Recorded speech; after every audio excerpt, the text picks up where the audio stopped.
and that through this belief you may have life in his name. The Gospel of the Lord.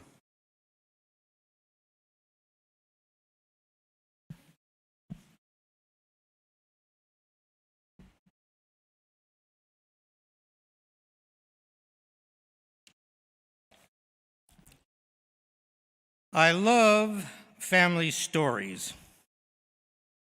They landed by float plane and jeeped into densely wooded forest of the Alaskan Peninsula. My uncles Alvarez and Felix had won a draw permit and tagged to hunt brown bears on Kodiak Island, Alaska.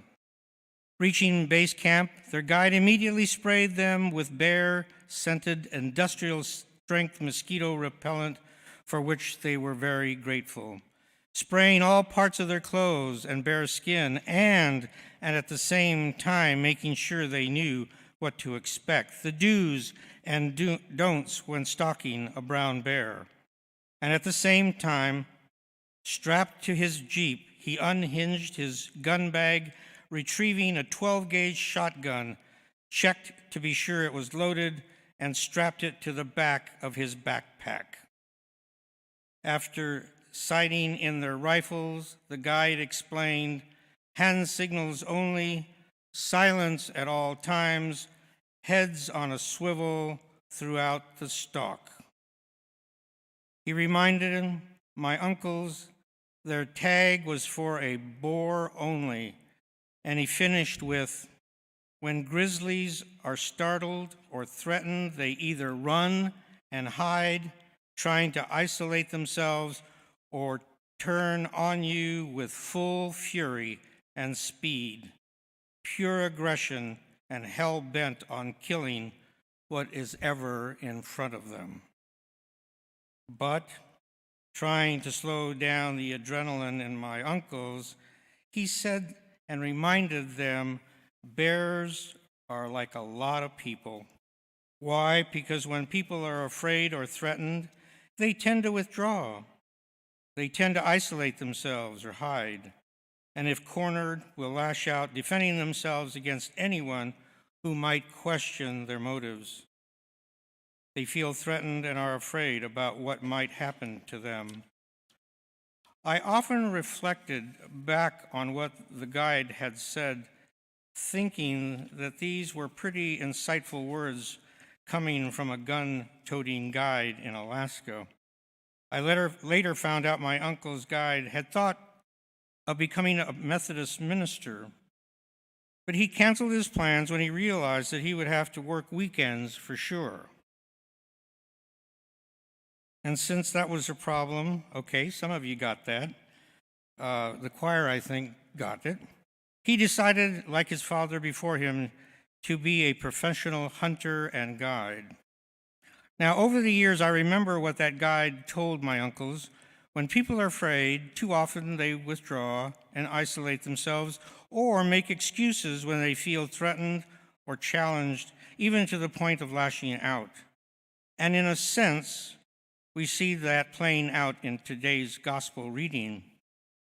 In St. John's Gospel, the disciples are huddled, isolated together after Jesus' resurrection.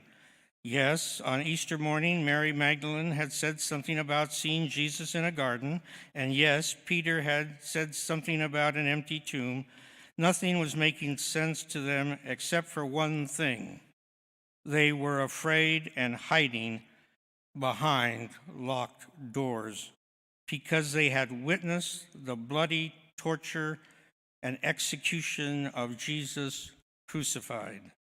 They knew Jewish leadership and Roman authorities conspired to kill Jesus and were afraid they would be next. John tells us that the disciples were gathered together, and did you catch this little detail? Locked doors. The doors were locked because the disciples were afraid. They had run away from Jesus and isolated themselves from the cross. They put up every barrier they could think of to protect themselves from the perceived danger out to get them. The doors were locked, but not for Jesus. Peace be with you, Jesus says, but one of them is missing. Where's Thomas? Scripture gives us no reason why Thomas wasn't with the others when they encountered Jesus. He doesn't believe his brothers and sisters. He seems to have a bit of an attitude, a gnarly tone to his voice directed to his friends. On one level, he sounds a little defiant, annoyed, somewhat threatened because he was told he had missed out. He missed out on seeing the risen Lord. And in his defense, he tells his brother disciples, I don't believe you. I need proof. Jesus' hands, his side. I need to see them. Otherwise, I won't believe. And all this nonsense and talk about Jesus' resurrection coming through locked doors is not for me. Interesting what missing out can do to people. It's true we can act badly when feeling threatened or embarrassed or afraid, when someone we love tells us we missed out on something so significant as the risen Lord in our lives. We can become defensive, and we isolate and lock out those we love the most. We lock down, locking them out who want to help us. Too often, we're so afraid they'll find out the truth about us, or that we're trying to hide something from them, or somehow they might let us down one way or the other. So we wind up running and hiding from them, putting up barriers that will isolate ourselves. We lock them out from the very help they can give us. And the worst of it, when we feel threatened or are fearful, too often we take the time and energy to find, even blame somebody, anybody, who will bear the brunt of our fears. We do it as persons, we do it as a community, we do it as a nation. Past history itself can explain why. In 1850, Irish Catholic immigrants coming to America were targets of intense hatred when they arrived at the borders of our eastern shores. The people already living here wanted to keep the Irish out. They wanted to lock down their customs and traditions, even their religion. They were slighted, the Irish were slighted for the sound of their voices because they couldn't understand the Irish brogue. Irish Catholic churches and businesses were burned down simply because the people already living here were afraid of those kinds of people and others like them who would ruin America. Well, they didn't, did they? This sounds really familiar, doesn't it? By the grace of God, it's ethnic diversity that saved and will save America again. We're approaching the 22nd century, and some of the people living here are still afraid of the new waves of mostly Catholic immigrants who are supposed to ruin America. So they call for our borders to be locked down, and they get angry to the point of aggression towards someone who doesn't speak the same language or annoyed with their unintelligible accent. When we're afraid, we Americans are not at our best. If we do not name and confront our fears, they will consume us, derail our lives, and continue to divide our nation. Isolation, fear, threats of violence can ruin relationships, destroy marriages.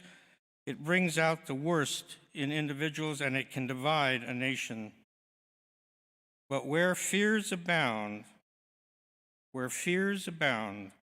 Jesus' mercy gives us new hope, as 1 Peter tells us in the second reading. Jesus calls us to conquer our fears and our shame and threats of every kind of evil in our lives, especially those concerning our nation. How? By Jesus' divine mercy. It was St. John Paul II who, through the life of St. Maria Faustina, brought about renewal and change and a fresh vision and view to every aspect of God's mercy towards all of God's people. But sadly, we all know some people resist change. They want to lock the doors with the holy Catholics inside and all the unholy Catholic sinners outside and locked out. Pope Francis, like St. John Paul II, often reminds us we cannot be afraid.